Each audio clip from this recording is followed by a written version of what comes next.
Premises a network consisting of a number of local area networks interconnecting personal computers, servers, and perhaps a mainframe or two. Enterprise-wide network consisting of multiple geographically distributed premises networks interconnected by a private wide area network. The last one is internet connectivity, in which the various premises network all hook into the internet and may or may not also be connected by a private wide area network.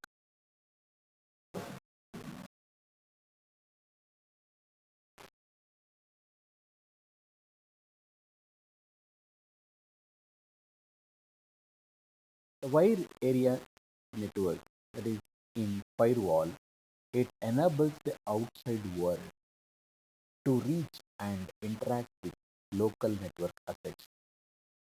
This will create a threat to the organization.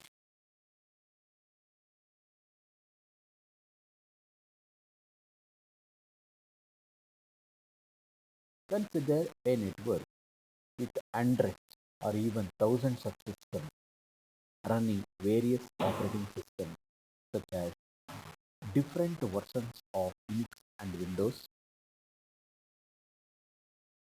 When a security flaw is discovered, each potentially affected system must be upgraded to fix that flaw. This will require scalable configuration management and aggressive patching to function effectively. This is possible and is necessary if only host-based security is used.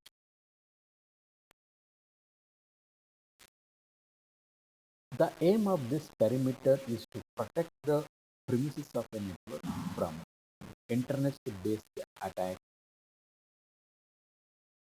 and to provide a single choke point where security and auditing can be enforced. The firewall may be a single computer system or a set of two or more systems that cooperate to perform the firewall functions. What are the firewall limitations? The first one is this cannot protect from attack by bypassing it. Example, sneakernet, utility modems, trusted organizations, trusted services, etc. And also, one more limitation is cannot protect against internal threats. For example, disgruntled or colluding employees. And other one is cannot protect against access via wide local area network if improperly secured against external use. And also one more limitation is cannot protect against malware imported via laptop, PDA, storage infected outside.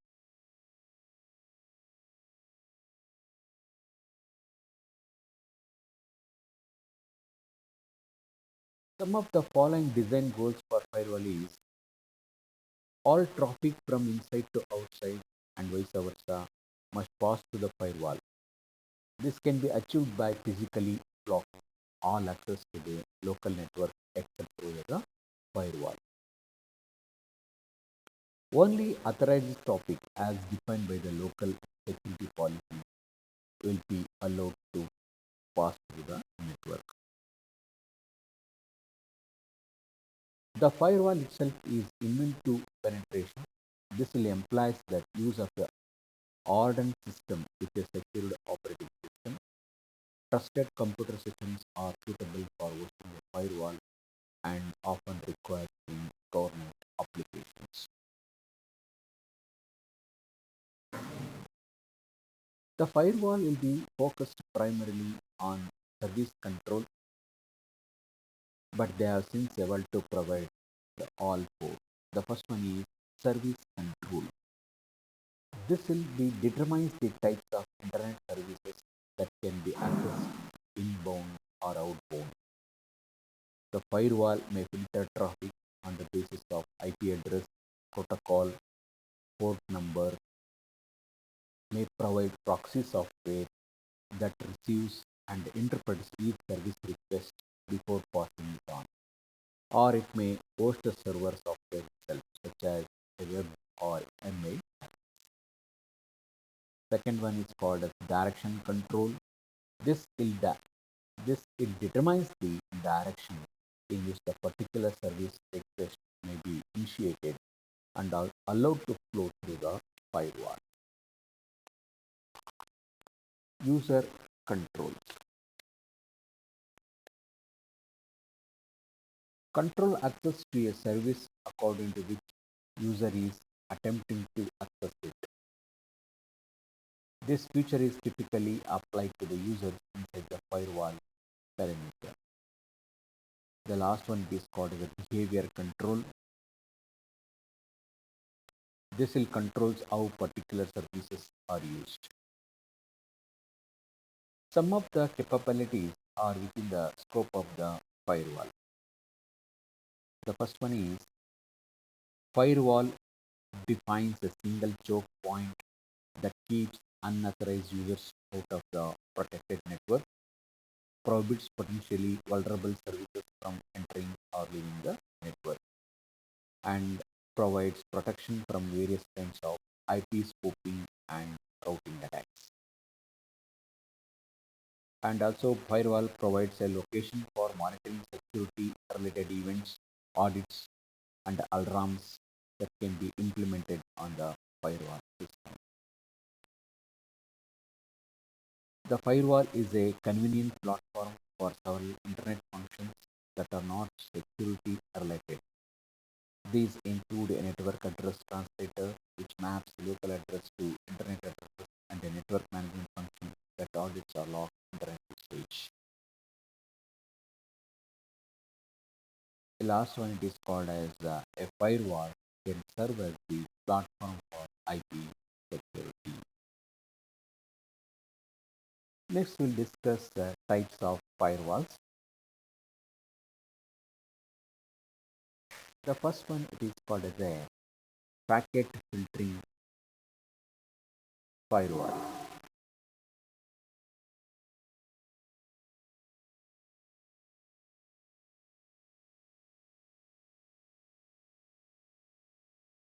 The packet filtering router applies a set of rules to each incoming and outgoing IP packet to forward or discard the packet. Filtering rules are based on information contained in a network packet such as SRC and SIP addresses, ports, transport protocol, and interface. Some advantages are simplicity, transparency, and speed. Filtering rules are based on information contained in a network packet. One is called as a source IP address. These addresses of the system that will originated the IP packet. Example 182.178.1.1. Destination IP address. The IP address of the system the IP packet is trying to reach. Another one is called as a source and destination transport level address. This is transport level port number which defines applications such as SNMP or Telnet. IP protocol IP protocol field. This will be determined to be transport protocol. Interface. This is a firewall with three or more ports which interface of the firewall of the packet came from or which interface of the firewall the packet is destined for.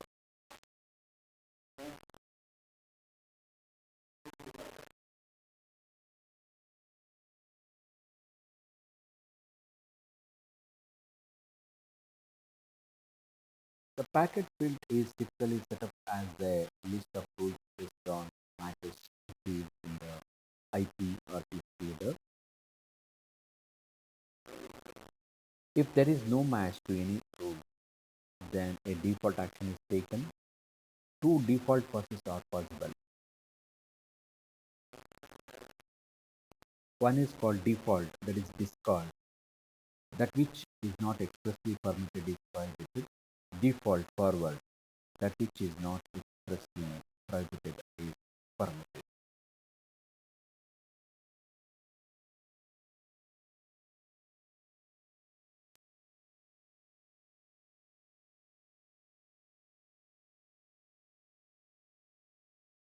These are the packet filtering examples.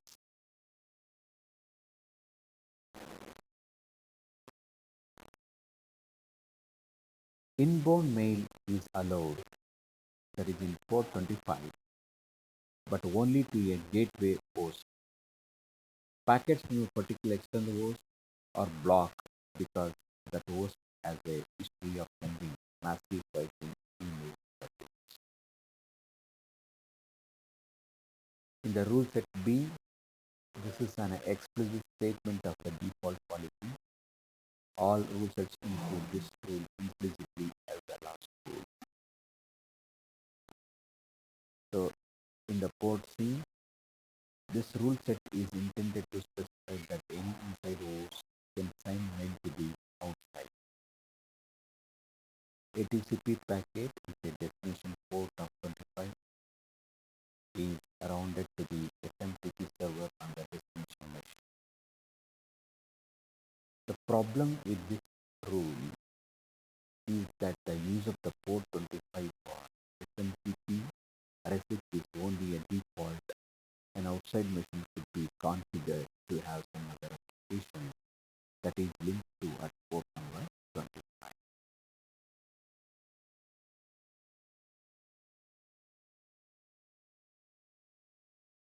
In port D, rule set achieves the intended result that was not achieved in C. In the E, this rule set is one approach to handling FTP connection. With FTP, two TCP connections are used. One advantage of a packet filtering firewall is its simplicity, and the packet filters typically are transparent to users and also very fast. Some of the weaknesses of the packet filter firewalls are: packet filter firewalls do not examine upper layer data. They cannot prevent attacks that employ application specific vulnerabilities or functions. For example, a packet filter firewall cannot block specific application commands. Second one is, because of the limited information available to the firewall, the logging functionality present in packet filter firewall is also limited. Third one is, most packet filter firewalls do not support advanced user authentication schemes.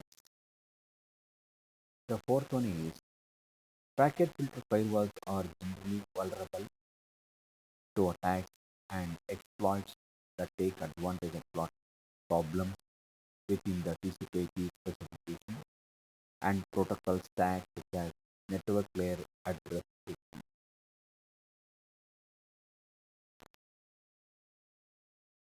Finally, due to the small number of variables used in access control issues, packet filter firewalls are susceptible to security breaches caused by improper configuration.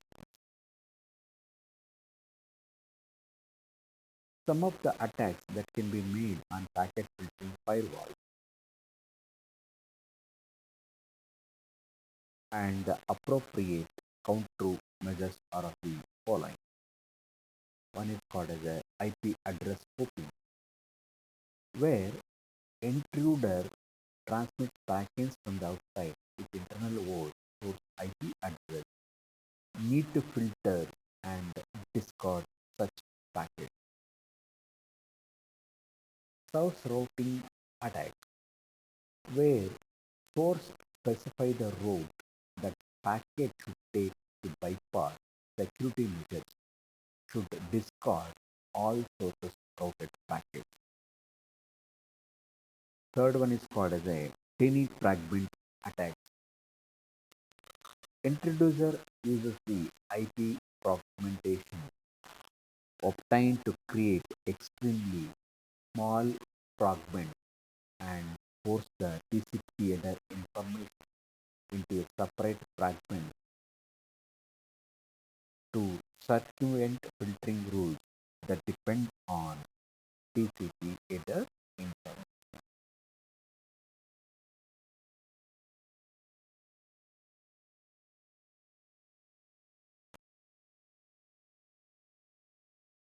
Next one it is called as stateful inspection firewalls.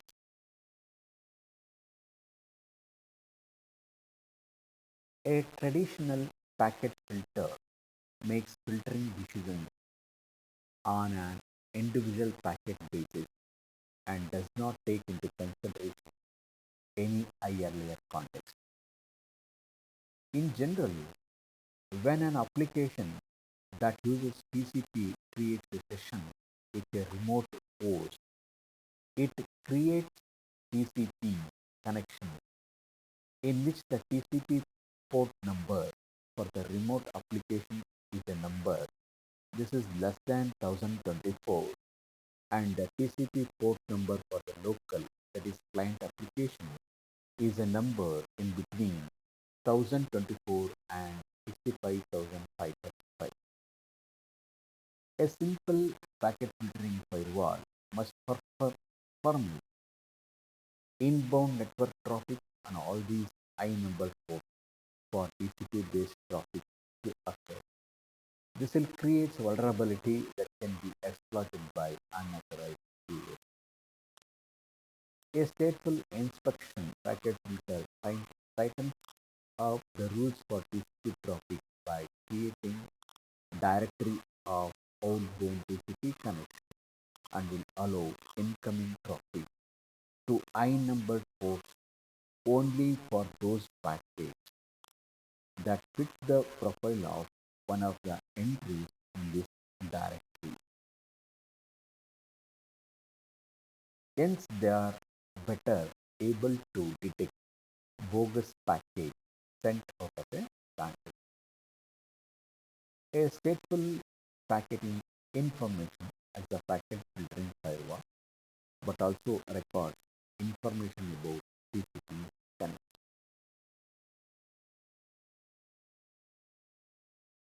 A stateful firewalls also keep track TCP sequence number to prevent attacks that depend on the sequence number, such as session hijacking.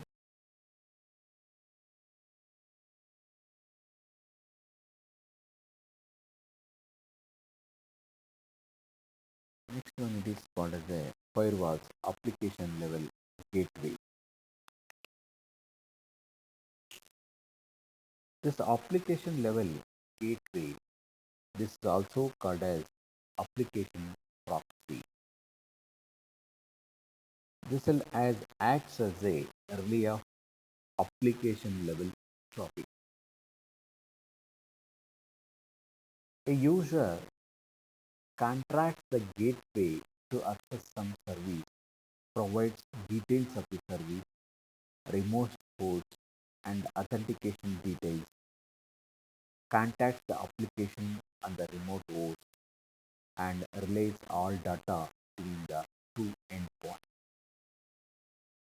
If the gateway does not implement the proxy code for a specific application, then it is not supported and cannot be used.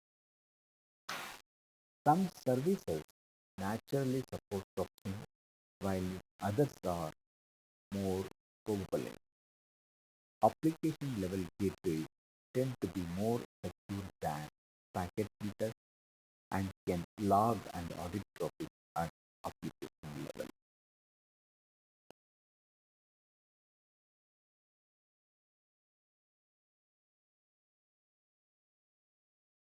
This is the diagram for firewall application level gateway.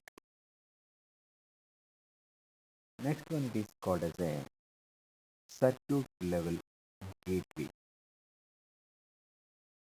This is the fourth type of the firewall, is the circuit level gateway or circuit level proxy. This is a standalone system or it can be a specialized function performed by an application gateway for certain application. A circuit gate level relays two TCP connections, one between itself and an inside TCP user and the other between itself and a TCP user on an outside host. Once the two connections are established, it relays TCP data from one connection to other without examining its contents. The security function consists of determining which connections will be allowed. Usually it will be typically used when internal users are trusted to decide what external services to take. One of the most common circuit level gateways is SOC, defined in RFC 1928. It consists of a SOC server on the firewall and a SOC library and a SOC aware application on internet client. When a TCP based client wishes to establish a connection to an object that is reachable only via firewall, such determination is left up to the implementation. It must open a TCP connection to the appropriate SOC port on the SOC server system. If the connection request succeeds, then the client enters a negotiation for the authentication method to be used, authenticates with the chosen method, and then sends a relay request. The SOC server evaluates the request and either establishes the appropriate connection or it can deny it. Then UDP exchanges are handled in a similar fashion. The SOC server, which often runs on a Unix-based firewall, SOC is also implemented on Windows systems. The SOX client library, which runs on the internal host, protected by the firewall.